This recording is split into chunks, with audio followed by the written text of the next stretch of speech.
Hey you guys, welcome back to Flickers of Fear, and it's another installment of Giallo July. I'm having actually a really good time doing these, and I hope you guys are too. I have gotten a lot of good feedback about this, so apparently there's a lot of other Giallo junkies out there that are very, very happy that I decided to devote a whole month to the subgenre. So if you like it, leave me a comment down below, and maybe I'll do another Giallo-themed month sometime in the future. So let's talk about Lucio Fulci. Now, nobody would ever, I guess, accuse him. He's made like lots of different types of movies, not just splatter ones, but he's probably, at least in the United States, he's most famous for his splatter films like Zombie and The Beyond and stuff like that. So nobody would ever really accuse him of being particularly subtle as a filmmaker. But I have to say, even in his sort of, the wide span of his work, which includes, very famously splinter eye gougings, somebody coughing up their intestines, a little girl with braids getting her head half blown off by a shotgun, spider attacks, things of that nature. Even in light of all that, his 1982 Giallo thriller, The New York Ripper, some of his fans, even the most ardent ones, are just kind of like, I think you went a little bit too far with that one. I don't think it's so much in terms of gore, but just in the sense of how sleazy and kind of misanthropic and nasty and like unpleasant to watch it is, because it's not like some of his other stuff like House by the Cemetery and The Beyond and stuff like that, which had kind of a more surrealist, nightmarish kind of thing. So the gore was kind of like taken a little bit out of a realistic context. This one is very much, it's a giallo, it's a murder mystery, so it's set very much in a realistic kind of framework. And I think that's something that kind of makes people like, I don't know, like I know I've seen a lot of like reviews of people that like Lucio Fulci's kind of more fantastical stuff, and they're like, this one, they don't really care for it all that much just because it's so nasty. I kind of feel like this one is probably, it's essentially like a more extreme and very, very Italian take on William Lustig's Maniac. It has like very, very overtly sexual kills. There's a lot of smut in it, and a kind of love it or hate it murderer, like with a very peculiar quirk, which we'll get into in a little bit, which is kind of like creepy or funny, like, or both, like, depending on how you want to look at it. So I will say just right from the jump, this movie is absolutely not for everyone, although I will defend it in the sense that I do think it has some kind of this just squalid kind of power, you know what I mean? And I have to say that having watched this movie first, I can't even remember the first time I saw this. It was probably back in the 90s or the early 2000s at some point. And I think the only stuff that was available then, I think it was available on DVD, but that might have been just like the VHS transfer. So it was like very shitty looking. It was kind of pan and scan, and it looked like crap, which in a way kind of like suits the subject matter. But as with a lot of movies that came out in this era that I've been noticing, when they're actually like restored and put out on Blu-ray or, HD or whatever, the way that they were initially intended to be seen, like in the theater, they actually look amazing. They actually look fantastic. And so a lot of these filmmakers, I think, like back in the 70s or whatever, that were known for being these kind of like schlock masters because people only saw their shit like on VHS or whatever, like now they're kind of seeing it and going, oh, they actually were like a professional filmmaker who knew how to set up a beautiful shot and stuff like that. And I think that this is definitely a prime example of that. Blue Underground, I believe, released a restored version. I believe it's Ultra 4K in 2020, and it actually looks gorgeous. I mean, the the shots are just beautifully framed. The colors look gorgeous and vibrant, and it looks fantastic, like compared to the crappy old VHS releases that everybody was probably used to from this movie. I mean, I feel like if you're gonna watch trash anyway, at least watch it the way it was intended. You know what I mean? As grotesque as it is, but this is actually like quite a beautiful looking movie. So it's nice to see it the way it was originally supposed to be seen. Now, like many of Fulci's films during this same time period that he made around this era, the exteriors of this were actually filmed in the United States, obviously in New York City in this case, but the interiors were all shot in Rome. The discrepancy, at least to me, isn't all that noticeable. And I will say that one of the best things about this movie is that it does have this sort of like grimy, ominous vibe of New York City, like in the late 70s, early 80s, where, you know, it was very dangerous, you know, kind of life was cheap. Every encounter with a stranger was like fraught with peril, like everyone was out to get you. So it does kind of like convey that very, very well, like in its shots of the streets and whatnot. Now, curiously, here's was something that I didn't know, like the first time that I saw this movie, that I just found out when I was doing research for this video. The New York Ripper was initially meant to be directed by Ruggero Deodato. And it was supposed to center around a serial killer who suffered from progeria, which is, you know, a real disease. They mentioned it in one of my favorite vampire films, The Hunger from 1983. This is a disease which causes rapid aging. Now, in this original iteration of the screenplay, the cops trying to solve the case would thus have a difficult time trying to catch the perp because his appearance would constantly be changing. You know what I mean? It's like you see a 30-year-old and now suddenly looks like a 6-year-old. You know what I mean? So this actually sounds like a pretty fascinating idea. And Ruggero Deodato would actually utilize it later on in his 1988 film Phantom of Death, which I actually haven't seen. But when Lucio Fulci got hold of the concept, him and his frequent co-writer, Dardano Sacchetti, who I've brought up before in this very series, they opted instead to make their version of the New York Ripper quack like a duck. And no, I didn't just make that up. He actually does quack like a duck and kind of like talk in a duck voice. Whether or not they made the right call in this case is entirely up to you. Like I said, I kind of feel like that's the main thing that people remember from this movie is that the killer like talks like a duck and quacks and stuff like that. But, you know, we'll get into that a little bit. So the movie opens up with a pretty good scene. A man is playing fetch with his dog, like out on this kind of like lake, you know, Riverside Park or whatever. But it doesn't take too long before this game of fetch goes hideously awry when the little doggy comes back with not a stick, but with a decomposing human hand. And turns out this hand belongs to a model named Anne Lynn, who has been brutally butchered and kind of like left in this shrubbery here by the side of the river. Her landlady tells police that she had actually been eavesdropping on the young woman's phone calls, as she did, and noted, she's like, oh, she had set up a date with this guy who talked like a duck. So that's kind of their main lead that they have to go on. Several weeks go by. They don't actually like tell you this. It's sort of like implied, like as, you know, as the dialogue goes on. So several weeks or a month or something like that go by. Another young woman is murdered.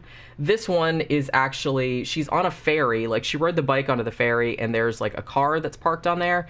And I'm assuming that the car belongs to an ex-boyfriend of hers or somebody that fucked her over because she wants to get into this car and like write, I guess she's gonna write shithead or something like that, like in lipstick, like on his windshield. So she gets in there to do that, but she ends up getting murdered, like in broad daylight. So at this point, the rather world-weary investigators and the pathologist are starting to suspect that there might be a serial killer on the loose because the stab wounds on the woman on the ferry are very similar to the stab wounds that were found on the woman that was, you know, that the dog brought the hand and everything like that. But the police chief, who's actually played by Lucio Fulci himself, who usually like inserted himself in a small role in his movies, and he does in this case as well. It's usually just one scene.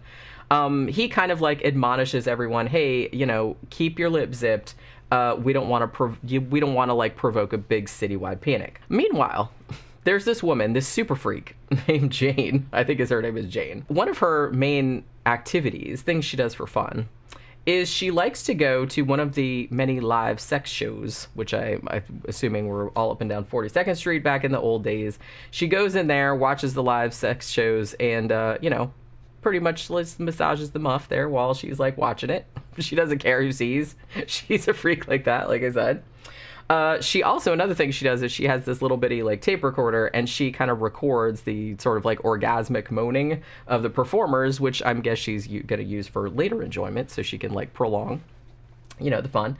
Now, while she's in there doing this, she's actually spotted by this kind of sinister looking dude who has 2 fingers missing on his right hand, I think. So not long after this sex show ends, the female performer that was up on stage, she goes into her intensely giallo lit dressing room. It's great. It's like this beautiful, like vibrant, like green, and it's like really cool with like the red. I just love that lighting. So she's in there and she gets shanked in the vag by a broken wine bottle repeatedly, like many, many times. It's pretty nasty. It's pretty brutal. And then she bleeds to death, obviously.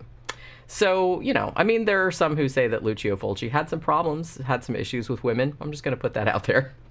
Just getting stabbed in the vag with a broken arm. It's a lot. So after this, the next potential target is Faye. And she actually gets approached on the subway. Like, she's kind of by herself, like, everybody gets off, and she's on the subway, like, going home. And she gets approached by the eight-fingered wonder, the creepy dude from the sex show. But she manages to evade him, at least for a time. Like, she kind of gets off the train and runs away, and he chases her. Now, her leg does get sort of, like, viciously slashed, so she's kind of, like, limping and bleeding and everything like that, after, like, the attacker catches up to her. After that, it kind of goes in a little bit of a weird... It appears to be a nightmare sequence in which, like, she's chased by this guy, presumably the eight-fingered guy from the subway, who we see very clearly. Like, you see what his face looks like. It's not like he's wearing a mask or nothing. But she gets slashed in the leg, and then there's, like, this weird, like, kind of nightmare sequence where it looks like her sort of dashing young boyfriend, whose name is Peter Bunch, slashes her to death with a straight razor. Now, she wakes up in the hospital, I mean, obviously alive and unslashed, and Peter is there, and he's very supportive and loving and whatnot, like presumably he has been this entire time. So she tells him about this dream that she had. She's like, hey, I had this dream that, after this guy chased me, like, that you came and you killed me, like, I saw your face. And she starts to speculate about why she might have dreamed that. And it's something about, like, you don't find out what it is until later on, but she says, something about, I'm sorry I didn't understand about Susie. They don't tell you until later on who Susie is and what that's all about. So she says that. She's like, yeah, that's probably why I dreamed that. It was kind of upsetting, but whatever. I know you'd never do anything like that. While Peter sits there looking very, very obviously shifty. So you know what I mean. So then we check back in with Jane, the super freak, who this time around is getting her jollies by going into this really sketchy dive restaurant or bar or something like that, and sitting at a table by herself, and there's like all of this coterie of scumbags that are in there, and she like allows one of them to essentially like toe fuck her under the table. It's pretty gross. I'm like, who knows where those feet have been? Ew. So after that, like, she runs out of there because, like, she seems to like it, but then it upsets her. I don't know. Maybe that's how she gets her jollies. Like I said, I'm not judging. So she runs away and then makes an appointment to engage in some light bondage with good old Fingers McMissing Man, the guy that's been chasing everybody around. But, like, after they do the thing and she's still tied to the bed and he's fallen asleep, then she finds out, it's like on the radio or some shit like that, that the guy that they're now calling the New York Ripper is also, short a couple digits. So that might be like a red flag, something you want to look up. This guy that's sleeping right here next to me and has me tied to the bed also only has 8 fingers. So shit.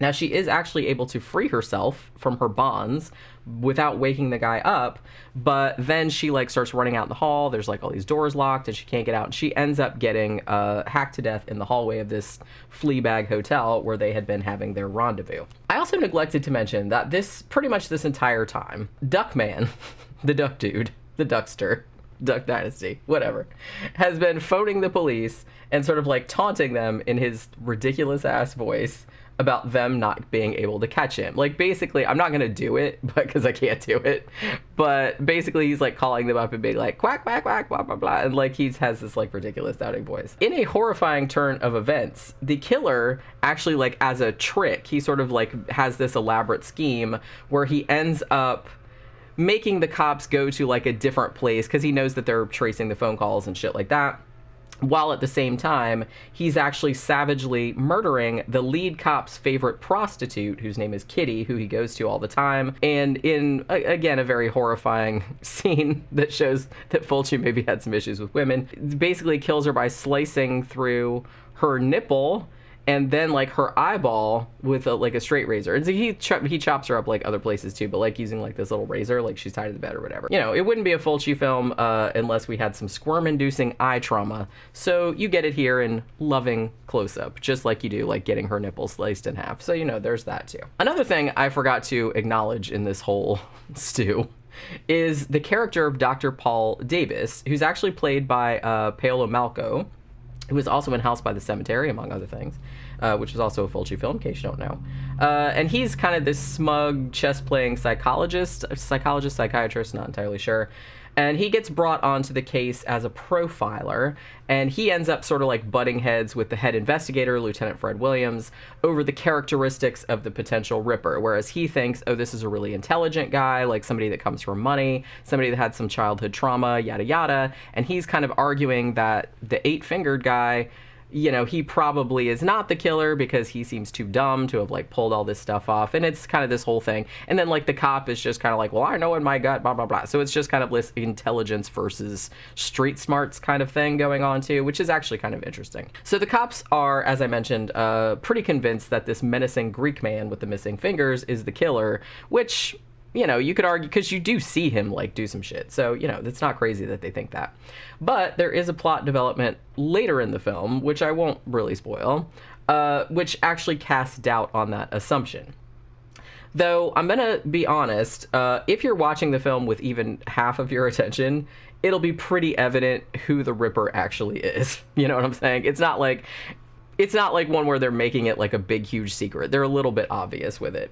But I will say, too, that doesn't really tarnish the kind of seedy allure, fun, or whatever you want to call it that, of this movie. But yeah, don't go into this expecting it to be some big mystery whose reveal you won't see coming. I mean, if you're watching it, you'll pretty much figure out what's going on. You might not figure out, like, the motive behind it, but you'll probably figure out what's going on. Having said that, I will, you know, kind of jumping off from what I just said, I will point out this movie does have a pretty bizarre motivation for the killer's crimes that does, matter of fact, involve a duck, after a fashion. It is very much in the traditional sense of the Giallo, where it's just kind of like some kind of thing that either happened in childhood or had to do with something that happened in the past, or something to do with childhood that is causing a person to kill people, and it's very much like that, but a little bit different. Now, if you're a Lucio Fulci fan, I can't imagine that you haven't seen this, as it's regularly touted as one of his most controversial, which is saying a lot. Shortly after its release, it was naturally relegated to the UK's Video Nasties list, and the film, as far as I'm aware, was banned outright there until as recently as 2002. And I think it's still only available in a censored version. I mean, at least as far as I know, if any of you guys are in the UK and can tell me, but I think you can still only get it. I don't think it's like a huge amount is cut out, but some is cut out. You can get it uncut here, as far as I'm aware. So yeah, I mean, I can kind of see why. Like I said, I don't agree with, like, cutting movies up or, like, censoring them or anything like that. But you can see that maybe, in comparison to some of his other, like, films that are a lot gorier than this, because this is gory, but it's not like Zombie or, you know, House by the Cemetery. It's not gory like that. But like I said, because those are more fantastical, because they're supernatural creatures, you can get away with a lot more. When you're doing something that's realistic, that's just about a Ripper-style killer, and it doesn't have any supernatural elements, then people are going to come down harder on the violence, I think. And I think especially this one, I think a lot of people thought it was kind of, like, misogynist. I mean, a lot of the murders are very, very sexual in nature. You know, people getting, like I said, you know, that the woman getting, like, fucking stabbed in the vagina with a broken bottle, like, just over and over again. So, you know, getting nipples sliced in half and stuff like that. So I can see why people might have had a problem with it. It is kind of like a mean-spirited movie. It's kind of scuzzy. It's kind of borderline pornographic. There's a lot of, like, nudity. There's a lot of simulated sex in this. Like I said, it kind of takes place in this whole sleazy era of New York City. There's live sex shows. There's just, you know, there's masturbation. There's all kind of crazy shit going on. So it is kind of like riding that edge. And as I said, it does kind of slaughter women in very appallingly gruesome and very, very sexual ways, which, like I said, maybe some people might have a problem with. And it does make kind of the streets of New York City look like this neon lit hellscape where everyone you see is kind of like out to exploit you or physically harm you or do something in some way. Not gonna lie though, I've always kind of dug it. It's just kind of like, especially since I've seen, like, the restoration of it, which really shows Fulci's kind of, like, artistic eye in a way that you didn't really get to see when it was just, like, the cheaper VHS type style prints. He really does know how to, like, artfully frame this grotesque vulgarity, like, for maximum effect. Some of the shots in this are legit, like, quite beautiful. I will say it's probably not among my favorite Fulci films, But if you're really into ultra-violent Giallo movies that have a massive side helping of smut, I mean, you could certainly do a lot worse than this one. And if you like that kind of thing, then I would absolutely recommend it. Although, like I said, it's not for everybody, so go into it with that. Like, go into it. If you liked Maniac, you'll probably like this one as well, because it's along similar lines. Although this one, I would argue, is nastier than Maniac, which, like, I realize that that's also saying a lot. So that'll do it for this Flickers of Fear, continuing on with Giallo July, and I will see you guys on the next one. Bye.